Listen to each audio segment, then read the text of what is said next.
नमस्कार विद्यार्थियों। भारतीय शासन और राज व्यवस्था के अंतर्गत आज हम भारतीय राजनीति के अंतर्गत जाति की क्या भूमिका है उसके बारे में आज हम अध्ययन करेंगे। भारत के अंतर्गत, भारतीय समाज के अंतर्गत परंपरागत रूप से यदि देखा जाए तो जाति एक महत्वपूर्ण विशेषता रही है। हिंदू धर्म के अंतर्गत ही नहीं बल्कि मुस्लिम, ईसाई सभी जगह जाति व्यवस्था एक महत्वपूर्ण तत्व के रूप में रही है। हिंदू समाज के अंतर्गत यदि देखा जाए तो 4 वर्णों में विभाजित है, ब्राह्मण, क्षत्रिय, वैश्य और शूद्र। परंपरागत रूप से ये सभी वर्ण अपना अपना कार्य करते थे और सभी का कर्म के आधार पर कर्तव्य विभाजन था। जाति के आधार पर सभी लोग एक दूसरे से जुड़े हुए थे, एक दूसरे के सुख दुख में कार्य करते थे, सुख दुख में काम आते थे। लेकिन धीरे धीरे ये जो जाति व्यवस्था जो कर्म पर आधारित थी, जन्म पर आधारित होती गई और जाति व्यवस्था के आधार पर जब एक जाति अपने आप को श्रेष्ठ, दूसरी जाति अपने आप को निम्न या हीन मानती है, या जाति के आधार पर जो भेदभाव की स्थिति है, उसके कारण से जो समाज में कटुता, वैमनस्य की जो भावना पनपती है वो एक चिंता का विषय बनती है। भारत के अंतर्गत यदि देखा जाए तो 1871 में ही अंग्रेजों ने जातिगत जनगणना के आधार पर जो वैमनस्य का बीज बोया था, स्वतंत्रता के बाद भी राजनीतिक पार्टियों ने इस बीज को राजनीतिक तुष्टीकरण के माध्यम से पानी देकर उसे पुष्पित किया, पल्लवित किया। भारतीय राजनीति के अंतर्गत जाति अपने महत्वपूर्ण तत्व है और ये नहीं कहा जा सकता कि निकट भविष्य में राजनीति में जाति की जो भूमिका है वो कम होगी या नगण्य होगी। निकट भविष्य में इसके आसार नहीं दिखते हैं। हालांकि सभी जो राजनीतिक पार्टियां हैं वो कहीं न कहीं जाति के आधार पर निर्णय लेती है, वोट करती है, प्रचार प्रसार भी करती है, लेकिन कोई भी राजनीतिक पार्टी ये मानने को तैयार नहीं है कि उन्होंने कोई जातिगत भावना को उभरने की कोशिश की है। हालांकि जो जाति के आधार पर समाज में वैमनस्य और कटुता की भावना पनपती है, उसके कारण से समाज को जो नुकसान होता है उसके बारे में सभी लोग जागरूक हैं और उनको पता भी है कि इससे समाज में जो समाज है वो कई भागों में बंट जाता है। यदि हम देखें, निश्चित रूप से नहीं कहा जा सकता, जैसे अंग्रेज कमिश्नर हेराल्ड ने भी ये कहा था कि 1931 की जनगणना में उन्होंने ये कहा था कि भारत में जाति के आधार पर जनगणना करना असंभव है, यानी कि इस बात को नहीं स्पष्ट रूप से कहा जा सकता कि कितनी जातियां भारत के अंतर्गत विद्यमान हैं। एक सर्वे के अनुसार करीब करीब 6000 से ज्यादा जातियां भारतीय समाज में अभी विद्यमान हैं और उपजातियों की संख्या तो हजारों की संख्या में है।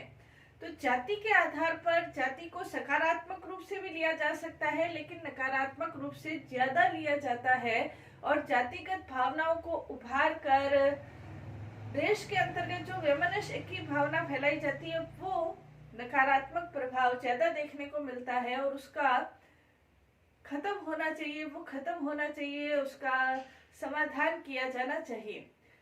वर्तमान समय यदि देखा जाए तो प्रधानमंत्री नरेंद्र मोदी ने जो अपने मन की बात करते हैं रेडियो के ऊपर, उस मन की बात में उन्होंने संत रविदास के दोहे का उदाहरण देते हुए उन्होंने कहा था, जाति जाति में जाति है जो केतन के पास रैदास, मानुष ना जुड़ सके जब तक जाति न जात। उन्होंने इस दोहे का अर्थ भी बताया, हमारे प्रधानमंत्री नरेंद्र मोदी ने, कि जैसे केले का जो पेड़ है, जो पौधा है, उसके यदि हम पत्तों को अलग करते जाए तो अंत में हमारे पास कुछ नहीं बचता है। ऐसे ही जाति के आधार पर यदि मानव समाज को हम विभाजित करते जाए तो क्या होगा कि मनुष्य विभाजित तो हो जाएगा, लेकिन अंत में मनुष्य ही खत्म हो जाएगा। जैसे केलों के पत्तों को विभाजित करते जाओ, उतारते जाओ, तो अंत में कुछ नहीं बचता है। वैसे ही समाज को यदि जाति के आधार पर बांटते जाओ तो अंत में कुछ भी नहीं बचता है। इस आधार पर वो ये चाहते थे कि भारतीय समाज के अंतर्गत जो जाति व्यवस्था है वो नकारात्मक रूप से जो वैमनस्य की भावना, कटुता की भावना जो फैलाई जाती है वो नहीं हो, बल्कि सकारात्मक रूप से यदि जाति के आधार पर मेलजोल, प्यार, प्रेम, सद्भावना, सहयोग, सम्मान एक दूसरे के प्रति रहता है तो वो कोई खराब नहीं है, वो ठीक है एक सीमा तक, लेकिन कटुता नहीं हो। अंबेडकर ने भी अपनी एक बुक लिखी थी जिसका नाम था जातिवाद का समूल नाश। अंबेडकर भी ये चाहते थे कि समाज से अंतर्गत जाति व्यवस्था पूर्ण रूप से खत्म हो जानी चाहिए। डॉक्टर राम मनोहर लोहिया है, उन्होंने भी जाति तोड़ो का नारा दिया था, जाति व्यवस्था खत्म हो। ऑस्टिन के शब्दों में, जॉन ग्रेविल और ऑस्टिन के शब्दों में कहा जा सकता है कि स्थानीय और राज्य की राजनीति में जातीय संघ और समुदाय निर्णय प्रक्रिया को प्रभावित करने में उसी प्रकार से भूमिका निभाते हैं जिस प्रकार से पश्चिमी देश में जो दबाव गुट भूमिका निभाते हैं। भारतीय राजनीति के अंतर्गत जाति उस दबाव गुट के रूप में कार्य करती है। भारत के अंतर्गत जाति की एक महत्वपूर्ण भूमिका रहती है। भारतीय समाज के अंतर्गत जब मतदाता वोट देते हैं तो वो उसके चरित्र को, आदर्श को, उसके कार्यों को, उसका दिमाग में कम ध्यान रहता है, उसकी जाति ज्यादा हावी रहती है। हालांकि 16वीं 17वीं लोकसभा चुनाव के अंतर्गत यदि देखा जाए तो जो महागठबंधन बन रहा है या महागठबंधन बना था 16वीं 17वीं लोकसभा के अंतर्गत भी, तो उनके अंतर्गत ये महागठबंधन का प्रमुख आधार यही था कि जाति के आधार पर जो वोट बंट जाते हैं वो वोट नहीं बंटे, बल्कि उनका एक ध्रुवीकरण हो जाए ताकि वोट उस पार्टी, उस गठबंधन को विशेष मिले और उसका बंटवारा नहीं हो। तो ये महागठबंधन का आधार, हालांकि केंद्रीय स्तर पर जो मतदाता है वो जाति को कम महत्व देते हैं, राज्यों की राजनीति के अंतर्गत ज्यादा महत्व देते हैं। यदि मतदाताओं के पास कोई विशेष मुद्दा है तो विशेष मुद्दा हो तो वो जाति के आधार पर कम वोट देते हैं, लेकिन फिर भी राजनीतिक पार्टियां हमेशा जाति को उभारने की कोशिश करती है। भारतीय राजनीति के अंतर्गत जाति की जो व्यवस्था है या जाति जो है वो किस आधार पर कार्य करती है उसके बारे में यदि हम अध्ययन करें तो जैसे जयप्रकाश के शब्दों में हम कह सकते हैं कि जाति भारत के अंतर्गत सबसे महत्वपूर्ण और प्रमुख राजनीतिक दल है। इसी प्रकार प्रोफेसर मेनन ये कहते हैं, स्वतंत्रता के बाद भारत में राजनीतिक क्षेत्र में जाति की जो भूमिका है वो पहले की अपेक्षा बढ़ी है। भारत के अंतर्गत यदि देखा जाए तो भारत की स्वतंत्रता के बाद वयस्क मताधिकार प्रणाली को अपनाया गया था और लोकतंत्र के अंतर्गत जो वयस्क मताधिकार प्रणाली है उसके अंतर्गत वयस्क मताधिकार के बाद प्रतिनिधित्व लोकतांत्रिक प्रणाली को ग्रहण किया गया और प्रतिनिधित्व लोकतांत्रिक प्रणाली को ग्रहण करने पर जातिगत जो संस्थाएं हैं उसका महत्व अचानक से बढ़ गया, क्योंकि वयस्क मताधिकार के कारण जो मतदाताओं का समूह है जाति के आधार पर उसकी महत्वपूर्ण रूप से उसकी संख्या बढ़ गई और लोकतंत्र में संख्या का ज्यादा महत्व है और प्रत्येक जाति जो महत्वपूर्ण जातियां राजनीतिक क्षेत्र में अपनी भूमिका निभा रही थी, अब जो दूसरी जातियां हैं उनके पास अपना वोट बैंक था, तो उन्होंने भी ये सोचा कि अपने जाति के आधार पर, अपने वोट बैंक के आधार पर हम भी राजनीति के क्षेत्र में अपनी महत्वपूर्ण भूमिका निभाए। तो स्वतंत्रता के बाद जहां ये लग रहा था कि जाति की भूमिका राजनीति के क्षेत्र में कम होगी, तो जाति की भूमिका राजनीति के क्षेत्र में और ज्यादा बढ़ने लगी है। इसी के अंतर्गत यदि हम देखें, इसकी भूमिका के अंतर्गत यदि हम देखें तो पहला इसमें ये है जाए तो निर्णय प्रक्रिया में जाति की प्रभावक भूमिका रहती है। राजनीतिक दल जो निर्णय लेते हैं उसमें जाति की महत्वपूर्ण भूमिका रहती है। भारत के अंतर्गत यदि देखा जाए तो पिछड़े वर्गों के लिए संविधान निर्माताओं ने भी जो संबंध में था, लेकिन पिछड़े वर्गों को जाति के आधार पर निर्धारित कर दिया गया। हर 10 वर्ष के बाद लोकसभा राज्यसभा के अंतर्गत आरक्षण की व्यवस्था बढ़ जाती है। धीरे धीरे ये जो निर्णय प्रक्रिया है, ये निर्णय प्रक्रिया धीरे धीरे ये भी कहा जाने लगा कि जो सवर्ण वर्ग के लोग हैं उनको भी आर्थिक आधार पर आरक्षण दिया जाए। और वर्तमान समय यदि संवैधानिक संशोधन देखा जाए 102, 103, 104 जो संविधान संशोधन हुआ उसके अंतर्गत निर्णय प्रक्रिया को जाति ने प्रभावित किया। ये स्पष्ट रूप से दिख रहा है कि जहां अनुसूचित जाति जनजाति के लिए 2030 तक के लिए व्यवस्थाएं बना दी गई है, वहां 10% आरक्षण आर्थिक रूप से पिछड़े हुए वर्गों को भी प्रदान कर दिया गया। जो आरक्षित जातियां हैं वो हमेशा अपने आरक्षण को बनाए रखना चाहती है और जो दूसरी जातियां हैं वो आरक्षण को खत्म करना चाहती है। दूसरे अन्य जो पिछड़े वर्ग है वो उस आरक्षण में और ज्यादा शामिल होने चाहते हैं। कहने का तात्पर्य ये है कि जाति हमेशा से ही स्वतंत्रता के बाद से ही निर्णय प्रक्रिया को प्रभावित करती रही है। निर्णय प्रक्रिया में राजनीति में जो निर्णय लिया जाए उसके अंतर्गत जाति ने अपनी प्रभावक भूमिका निभाई है। इसके अलावा राजनीतिक दलों में जातिगत आधार पर निर्णय किए जाते हैं। राजनीतिक दल जो अपने प्रत्याशी खड़े करते हैं वो प्रत्याशी पूरी गणित समीकरण बिठाकर खड़े किए जाते हैं।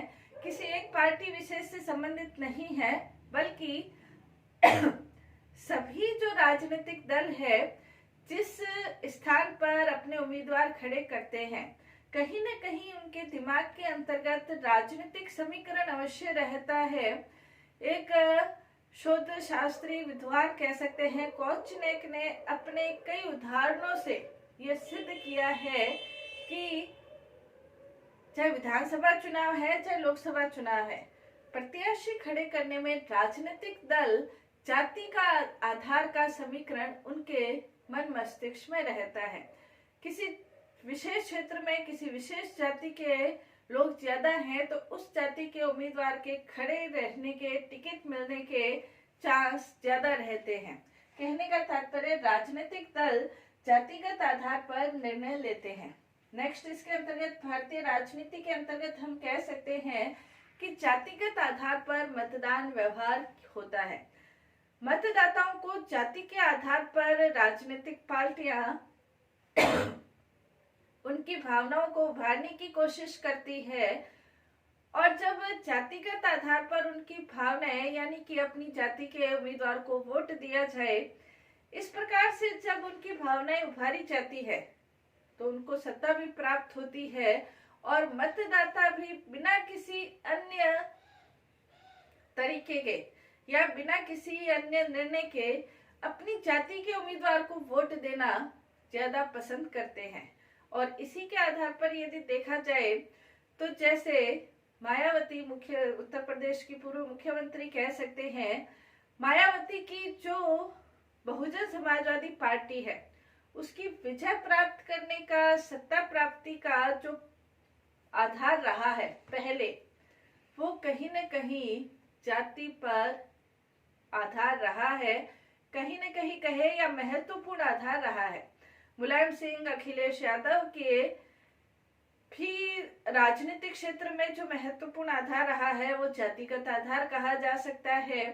कहने का तात्पर्य मतदाताओं को मतदान व्यवहार के अंतर्गत ये कोशिश रहती है कि अपनी जाति के उम्मीदवार को वोट दिया जाए। हालांकि कुछ विद्वान ये मानते हैं कि इतनी भूमिका नहीं रहती। मतदाता जाति के आधार पर तभी वोट करते हैं जब उनके पास अन्य कोई मुद्दा नहीं रहता। जब मतदाताओं के पास अन्य मुद्दा रहता है तो वो जाति के आधार पर मतदान व्यवहार नहीं करते। जैसे 16वीं और 17वीं लोकसभा चुनाव के अंतर्गत मतदाताओं का जो मतदान व्यवहार है वो जाति के आधार पर नहीं रहा।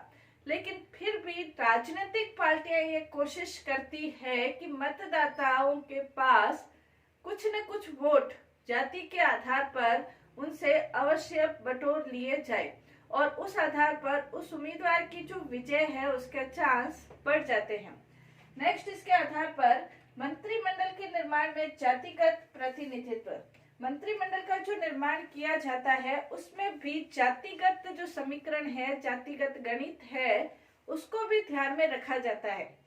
मंत्रिमंडल के निर्माण के अंतर्गत यदि देखा जाए तो ब्राह्मण, क्षत्रिय, वैश्य, गुर्जर, जाट, मुस्लिम, दलित, इस तरह का जातिगत आधार पर ये कोशिश की जाती है कि जो उम्मीदवार है उनको जातिगत जो समीकरण है, किसी न किसी जो उनका उम्मीदवार है, प्रतिनिधि है, जाति का प्रतिनिधि है, वो अवश्य मंत्रिमंडल में शामिल रहे। मंत्रिमंडल के निर्माण में सभी जातियों को प्रतिनिधित्व देने की कोशिश की जाती है। मंत्रिमंडल के निर्माण में तो की जाती है, इसके अलावा राष्ट्रपति के रूप में भी कई बार कोशिश की जाती है कि राष्ट्रपति जो भारत के अंतर्गत निष्पक्ष है और संवैधानिक प्रमुख की भूमिका निभाते हैं, उसके लिए भी कई बार ऐसी कोशिश की जाती है कि एक मुस्लिम राष्ट्रपति होना चाहिए, एक दलित राष्ट्रपति होना चाहिए, राष्ट्रपति जो बना है वो दलित है।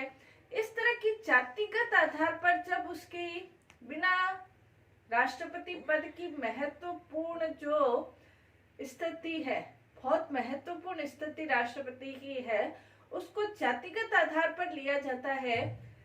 लोकसभा स्पीकर के रूप में जातिगत आधार पर जो लिया जाता है, कहने का तात्पर्य यह है कि मंत्रिमंडल निर्माण में तो भूमिका रहती ही रहती है, लेकिन राष्ट्रपति, प्रधानमंत्री, महत्वपूर्ण पदों के लिए भी जब जाति सूचक शब्द यूज किए जाते हैं तो उससे स्वयं सिद्ध होता है कि भारतीय राजनीति के अंतर्गत जाति की कितनी महत्वपूर्ण भूमिका रहती है। भारतीय राजनीति में जाति की जो और भूमिका है उसके बारे में हम अध्ययन नेक्स्ट क्लास में करेंगे। धन्यवाद।